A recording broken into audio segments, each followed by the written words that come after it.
గీత LLB సీరియల్లో ఈరోజు ఏం జరిగిందో తెలుసుకుందాం. అఖిలు వాళ్ళ నాన్న గురించి ఆలోచిస్తూ ఉంటాడు. అంతలో గీత అక్కడికొచ్చి, ఏంటి, ఏం ఆలోచిస్తున్నావు? కార్తీకకి పెళ్లి ఇష్టం లేదు అని చెప్పిన దానికే మీ నాన్న అంత రాద్ధాంతం చేసినాడు. ఇప్పుడు విష్ణుని ప్రేమిస్తున్నాడు అని చెప్తే అసలు అతన్ని బతకనిస్తాడా మీ నాన్న? నా విషయంలో నా తప్పేమీ లేదని తెలిసి కూడా మా నాన్నని మాయం చేశాడు. అలాంటిది కార్తీక్ని విష్ణు ప్రేమిస్తున్నాడు అని తెలిస్తే బ్రతకనిస్తాడా అని అడుగుతూ ఉంటుంది. అంతలో అక్కడికి వచ్చిన కార్తీక కూడా, అవునన్నయ్య, నా విషయం నాన్నకి కానీ విరాజ్ వాళ్ళకి కానీ తెలిస్తే విష్ణుని చంపేస్తారేమో అని భయంగా ఉందన్నయ్య అని చెప్తూ ఉంటుంది. ఇక గీత అయితే, చూడఖిల్, నువ్వు ఒక చెల్లికి అన్నలాగా ఆలోచించు. విరాజ్తో తనకి పెళ్ళైతే తన జీవితం నాశనం అయిపోతుంది. ఆ విషయం గురించి ఆలోచించి ఎలాగైనా ఈ పెళ్లిని ఆపమని మీ నాన్నని ఒప్పించు అని చెప్తూ ఉంటుంది. ఇక అఖిల్ అయితే, చూడు కార్తీక, నీకు ఎలా చెప్తే నీకు అర్థమవుతుందో నాకైతే అర్థం కావడం లేదు. నాన్న విషయం తెలిసి కూడా నేను ఏం మాట్లాడాలి? పెళ్లి పనులన్నీ నాన్న నాకే అప్పచెప్పాడు. ఇప్పుడు నేను నాన్న మాట కాదని నేను ఏమీ చెయ్యలేనని చెప్తూ ఉంటాడు. ఇక గీత అయితే ఇలా అంటూ ఉంటుంది, అంటే మీ చెల్లెలు విష్ణుని పెళ్లి చేసుకుని సంతోషంగా ఉండడం నీకు ఇష్టం లేదన్నమాట. ఆ విరాజ్ని పెళ్లి చేసుకుని జీవితాంతం నరకం అనుభవించాలి అని అనుకుంటున్నావా అని అడుగుతుంది. కార్తీక కూడా, ఏంటన్నయ్యా, వదిన ఆలోచించినంతగా కూడా నువ్వు నా గురించి ఆలోచించడం లేదు అని అడుగుతూ ఉంటుంది. ఇక అఖిల్ అయితే కోపంగా, ఎంతసేపు నాదే తప్పు అన్నట్టుగా మాట్లాడతావేంటి? అయినా నేను ఎవరి గురించి ఆలోచించాల్సిన అవసరం లేదు. నా ఆలోచన అంతా మా నాన్నే.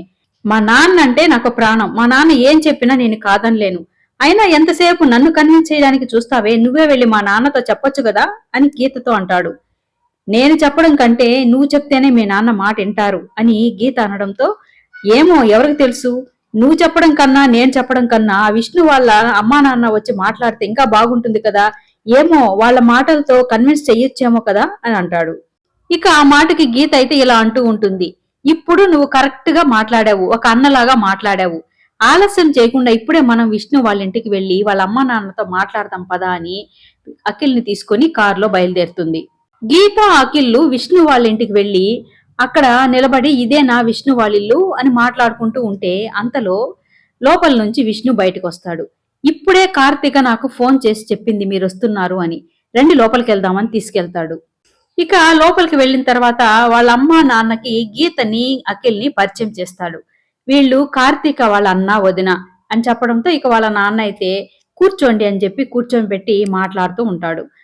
విష్ణు వాళ్ళమ్మ కాఫీ తీసుకొచ్చి వాళ్ళకి ఇవ్వడంతో ఇంకా వాళ్ళు తాగేసి మాట్లాడుకుంటూ ఉంటారు. విష్ణు వాళ్ళమ్మ కూడా ఇలా అంటూ ఉంటుంది, కార్తీక్ని మేము 2 సార్లు చూసాం, చాలా చక్కగా ఉంటుంది, పైగా బాగా కలుగొలుపుగా మాట్లాడుతూ ఉంటుంది, మాకు బాగా నచ్చింది అని చెప్పడంతో ఇక గీత కూడా, అయితే కార్తీక మీకు బాగా నచ్చిందనమాట అని అంటూ ఉంటుంది.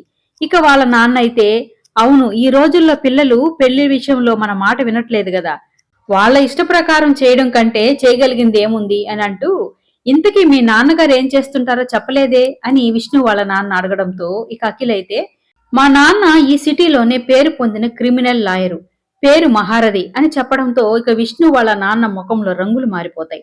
ఏంటి, నువ్వు ఆ నీచుడికి కొడుకువే, లేరా ముందు పైకి, ఒక క్రిమినల్ కూతుర్ని కోడలుగా తెచ్చుకోవాల్సిన కర్మ నాకు పట్టలేదు, పోరా బయటికి ముందు అని అంటూ ఉంటాడు. ఇక అఖిల్ అయితే కోపంగా, మీరేం మాట్లాడుతున్నారో నాకు అర్థం కావడం లేదు, మా నాన్న క్రిమినల్ ఏంటి, మా నాన్న క్రిమినల్ లాయరు అని చెప్తూ ఉంటే, మీ నాన్న లాయరు ముసుగు వేసుకున్న క్రిమినల్, మీ నాన్న వల్ల ఎంతో మంది అన్యాయం అయిపోయినారు, ఆ అన్యాయం అయిపోయిన వాళ్లలో నేను ఒకడిని, ఎంతసేపు అధర్మం వైపే ఉండి అధర్మాన్నే గెలిపిస్తూ ఉంటాడు, వాడు ఒక లాయరేనా? ఈ పెళ్లి ఎట్టి పరిస్థితిలోనూ జరగదు, మర్యాదగా బయటకు వెళ్ళండి అని విష్ణు వాళ్ళ నాన్న అంటూ ఉంటాడు. అఖిల్ కోపంగా, మా నాన్ననే అన్నిన్ని మాటలు అంటావా అని విష్ణు వాళ్ళ నాన్న షర్టు పట్టుకుని తోస్తూ ఉంటాడు. ఇక గీత ఒక పక్క, విష్ణు ఒక పక్క వాళ్ళని లాగుతా ఉంటే కూడా వాళ్ళు అలా గింజుకుంటూనే ఉంటారు. ఇక వాళ్ళ నాన్న కోపంగా వాళ్ళని బయటికి వెళ్ళమనడంతో ఇక అఖిల్ గీత అక్కడి నుంచి బయటకు వచ్చేస్తారు. విష్ణు వాళ్ళ ఇంట్లో జరిగిన విషయం గురించి మాట్లాడుకుంటూ ఉంటారు. అఖిల్ గీతతో పాటు కార్తీక విష్ణు కూడా ఉంటారు. ఇక గీత అయితే ఇలా చెప్తూ ఉంటుంది, కనీసం విష్ణు వాళ్ళ అమ్మ నాన్న అయినా పెళ్లికి ఒప్పిస్తే కార్తీక జీవితం బాగుంటుంది అనుకున్నాను, ఇలా జరుగుతుంది అనుకోలేదు, అసలు ఈ పెళ్లిని జరిపించడానికి ఎలాంటి ప్రయత్నం చేయాలో కూడా అర్థం కావడం లేదే అని గీత అంటూ ఉంటే ఇక అఖిల్ అయితే, చూడు కార్తీక, ఈ పెళ్లి జరగదు, ఇక విష్ణుని మర్చిపో అని చెప్తూ ఉంటాడు. కానీ కార్తీక మాత్రం, విష్ణుతో పెళ్లి జరగకపోతే నేను బ్రతకలేనన్నయ్యా, విరాజ్నే పెళ్లి చేసుకోవాల్సిన పరిస్థితిగాన ఏర్పడితే నేను చనిపోతానని చెప్తుంది.